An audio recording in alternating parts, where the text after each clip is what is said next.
Hello and welcome. The foundation for a successful retirement income plan requires that all the pieces work together well. I want to welcome you to this Retire on Less Money, Less Risk, and More Income.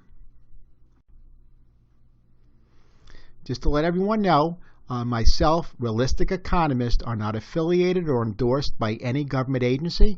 This program is designed to be strictly educational in nature. It is part of a multi-part program. It's based on my book, The Bad and Ugly 8 Retirement Income Risks, with reference to my other book called The Road You're On, and it has excerpts from my programs at William Patterson University here in New Jersey. A little bit about me. Your packages should be, you should have your packages already, the handouts and a copy of the book. Handout number 1 talks a little bit about me. But what I want to tell you is this probably will be the most straightforward educational program that you're ever going to hear or receive. People ask me why. Well, number one, I'm an author of 7 books, including the book that you've gotten called The Bad and Ugly, the 8 Retirement Income Risks. There's no free consultation, no come to the office gimmicks. There's no free meal, there's no sales pressure. It is strictly focused on creating income by eliminating those 8 retirement risks. What we're going to find is that the way I broke the program up for you is that it's divided into 5 separate videos. So you can start and stop or replay any section as you need to. Just please, if you can, don't leave me on pause too long because I do get tired standing. We do have a Q&A, or question and answer by email. You have my email address in there, but it's important to understand as we go through any questions, please get the emails out to me and I will get you answers.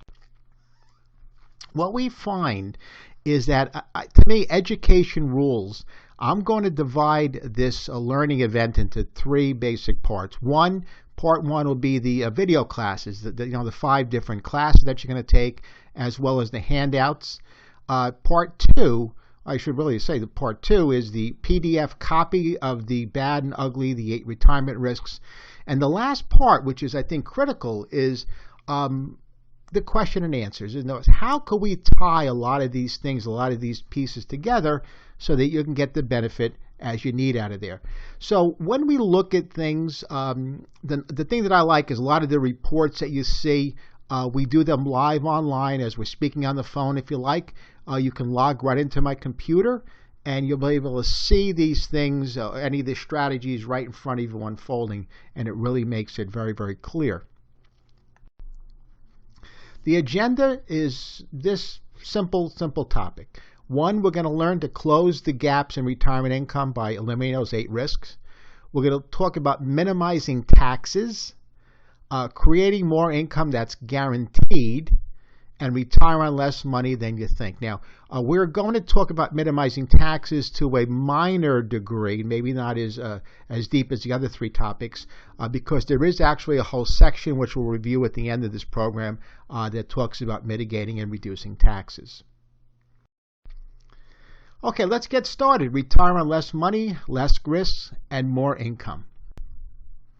Before we start, I'm going to ask a few questions, and I want to compare your answers to what other people answered around the country.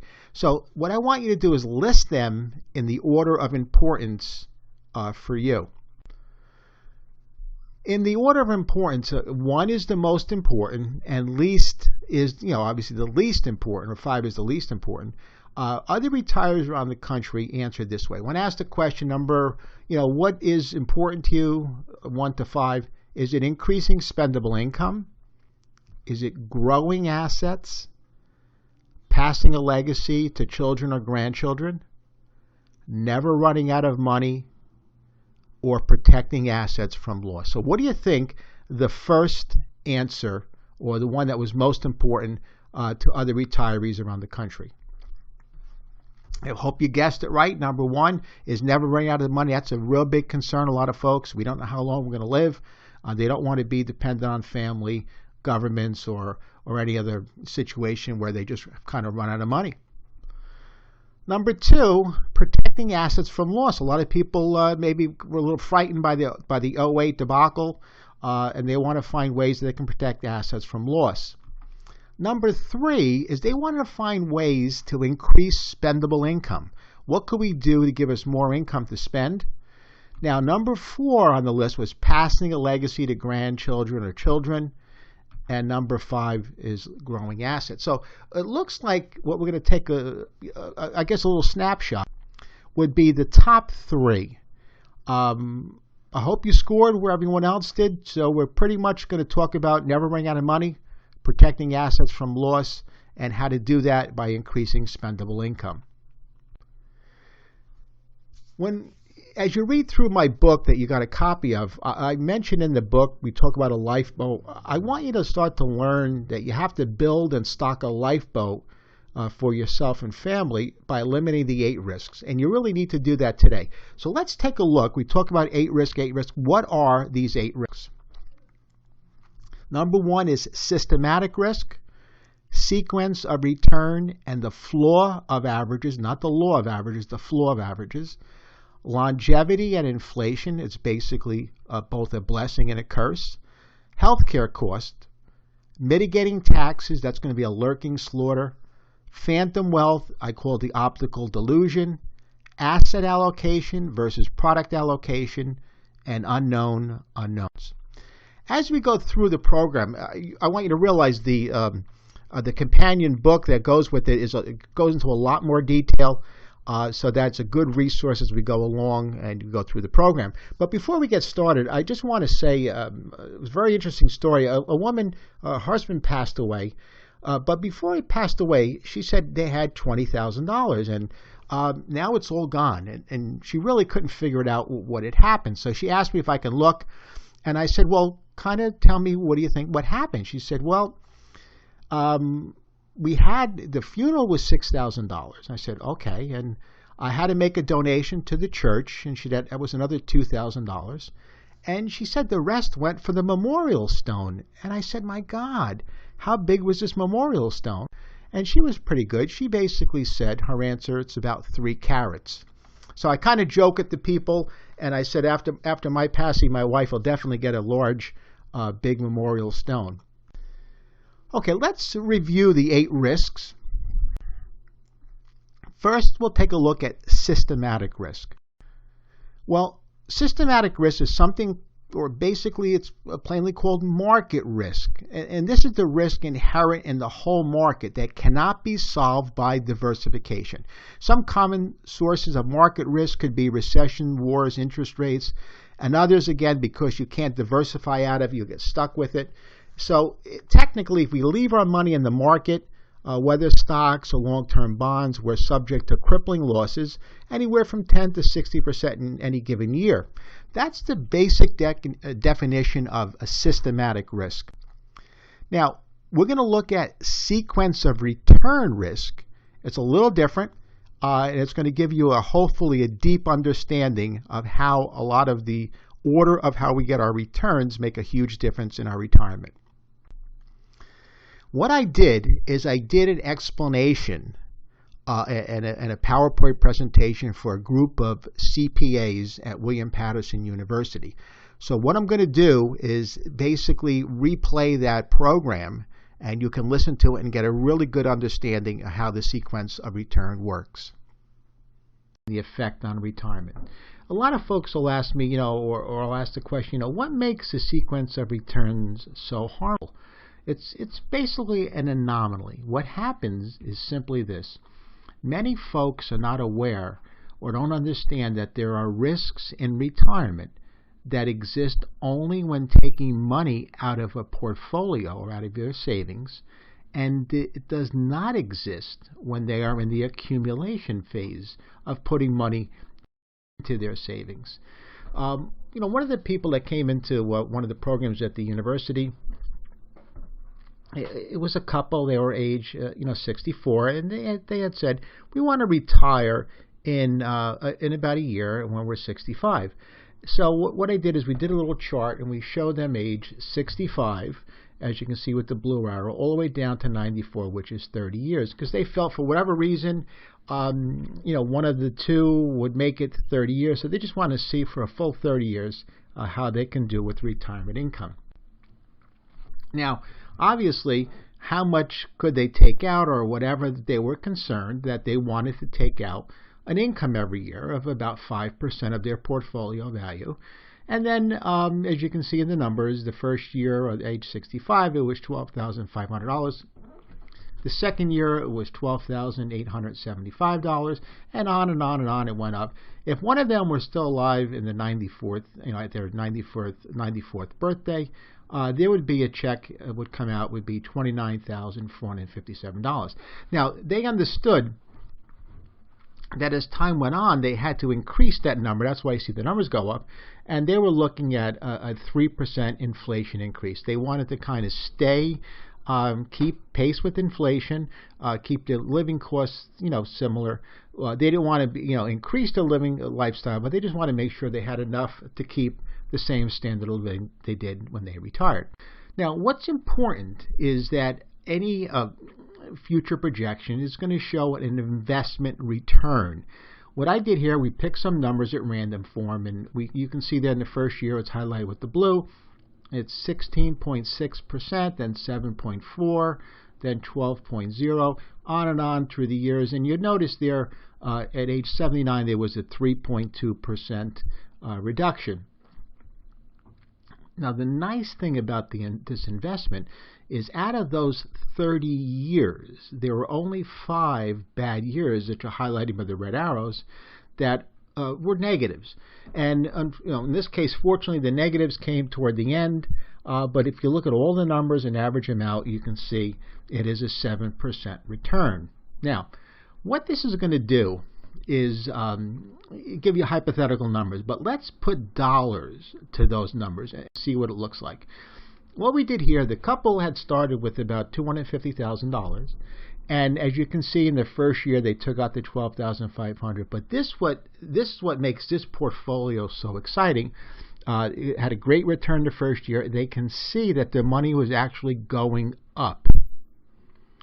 Different than, obviously, they knew they were taking money out. They expected it to stay the same or go down.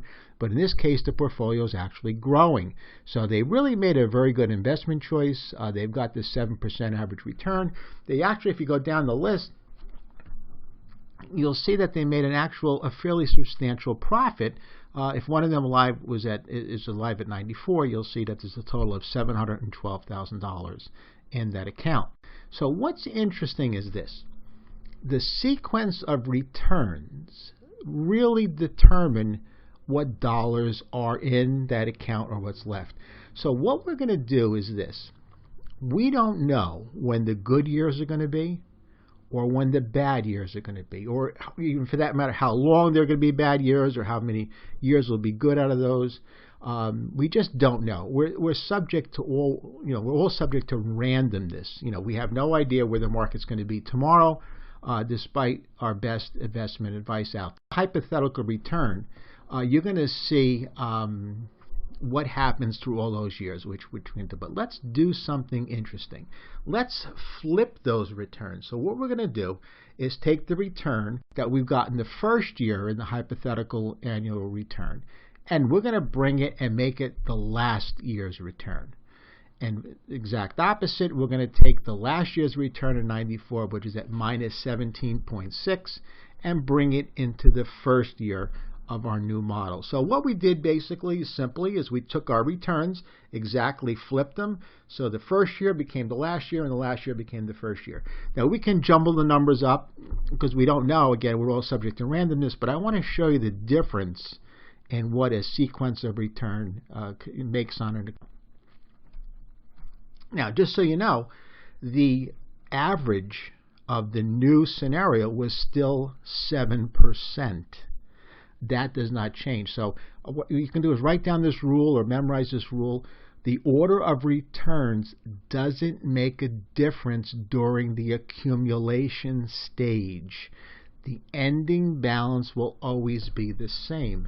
However, everything changes when you're taking money out of your portfolio. So what we're saying is this: you got a 65-year-old couple. They now want to enjoy a little bit of their savings. They say, hey, look, we worked most of our lives. We want to take a little of this money out because we want to or we need to.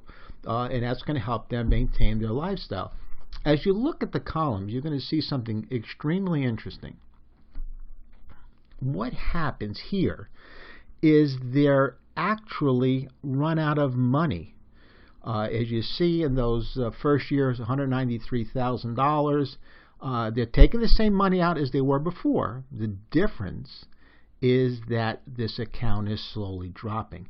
What really made the difference is the sequence of their returns. We put those bad 3 years in the beginning, and we put the good years, the better years at the end. So the sequence of these returns, again, we don't know where they're going to be, how they're going to be, in what order they're going to be. We just know that the same number, still a 7% average, could be very, very different amounts of money and very different outcomes. So if you look here, you'll see those first 3 years, we had some bad years in there. It was 17, 12, and 3.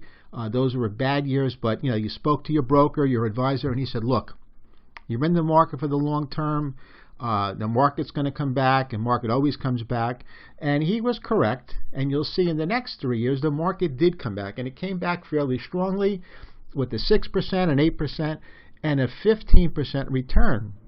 But if you look to the column to the right, these increases in returns were not enough to really bring this portfolio back to where it was before with a better set of numbers. So if you look a little bit further, you'll see in the, I guess that's year 6 or year 7, there was a small little hiccup in the market. It dropped a 3% return, but the market came back strong for the next, I guess that's 7 years or so, or 8 years. And what happened? You got a 7%, a 16.9%, a 7%, 11, a 12, and an 8, and whatever. So what's happening here is the market really kind of kicked into overdrive, got some great returns. But if you look at the column to the right of it, you'll see that the numbers are not going up because there's not enough in that account to really take advantage of this market growth. As you look again, you'll see in year 30, in year, I guess it's age 80, you'll see another hiccup again at minus 3.2%. But what's happening, if you look at the ones in the circle or the oval, there's a huge amount of stress that's going on with these couple. If you can ever think of like an analogy or a story, if you're running low on gas and you're in a very unfamiliar area, maybe a different state, you kind of tend to focusing on that gas gauge. You're looking every few seconds or so. You're not really enjoying your trip or concentrating where you're going. Your eyes are focused on the gas gauge. So what we found with a lot of folks is that when you have this portfolio, especially in the early years, it kind of has a few bad little hiccups in there. It really puts a huge damper because as you see your balance going down, it's a huge amount of stress on, am I going to have enough? Is there going to be enough for my spouse if you have one for her to live on? So this particular slide is showing the same thing, 7% average return, but a hugely different residual returns. Basically, it works out much better. You have tremendous amounts of more money in there. You don't really have to worry about running out, as contrast to your not so good choice with you running out of money. Now, when you look at the two numbers, the two sets of numbers, the randomness in there, you're looking at an account value that could be $634,000, or under the scenario where we don't know the sequence of returns, could be about a little under $18,000. That is a huge difference, and it makes planning for retirement very difficult, if not impossible. Where are you going to be? Are you going to be at 634? You're going to be at 17,000, somewhere in the middle, or worst case scenario, you're at age 82, you're totally completely out of money. So what we're going to learn here is simply this: average returns do not matter in the accumulation part. So when you're accumulating money, average returns do not make a difference. But here's the problem that we all, that a lot of folks face. Every advisor and every forecasting program uses average returns to show you numbers. In other words, what dollars are you going to have based on a withdrawal rate? So they're using average, but we just saw that average returns can mean different things to different people, different things at different times, because we don't know what sequence these average returns are going to happen. So what we want to do is, why does this happen? Why would they show you average returns when they know average returns could mean it could never be anything close to average, or it can be higher or lower? So what we found is that when you show average returns, like in the example, it looks much better on paper. And more folks are inclined to keep their money with them, their advisors, and hope that the average returns really mean something. But as we learned, they really don't mean very much. So here's what you're going to see. They're going to take you through a simulation. They say, okay, folks, you're going to put in some money. You're going to take out your 12% per year. I'm sorry, your $12,500. We're going to annually increase that by 3% or inflation rate. And based on hypothetical average returns, these are the numbers that you're going to have. So you basically see your account starting at $250, goes to $279, and at the end, at age 94, it's $712,000. But the problem that they don't tell you is because we're subject to randomness, we have no idea when the good or bad years are actually going to fall. We can project an average, and as we learned, average really doesn't mean much, but it gives you a sense of when you see it on paper, it becomes a little bit more real and a little bit more factual. As we reviewed in the prior two examples, we realized that there's huge differences between the two possible scenarios. So let's do a quick summary. First, I want to say that you can't use average returns in projecting how long your money will last. I can't stress this enough. Never, ever should you use average returns. As we saw in the examples, they can give widely different results. But the unfortunate thing is, average returns are used all the time in retirement projections. So what I try to stress here is that if they use average returns for you in any kind of projections, these projections or the results are basically worthless in income planning. Because we don't know what our sequence of returns will be, and we're all subject to randomness. We just don't know. So when they give you this projection, a lot of people take it. Oh, it looks nice. It's on paper. They're showing all these possibilities. And you're relying on that information. And that information is not, unfortunately, factual. Now, as we progress through the program, or even just in past experiences, most people want a sure thing instead of a maybe.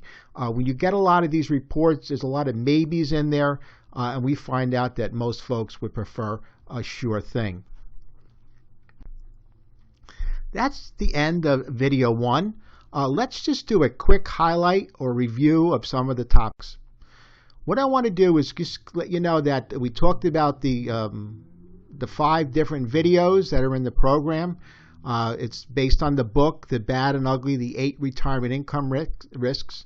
The 4 topics that we're trying to work with is closing the gaps in your retirement income by eliminating those 8 risks, creating more income that's guaranteed, retire on less money, a lot less than you think, minimizing taxes. We looked at answers from all over the country, and with the top 3 were never running out of money, protecting assets from loss, and increasing spendable income. We also reviewed the Memorial Stone.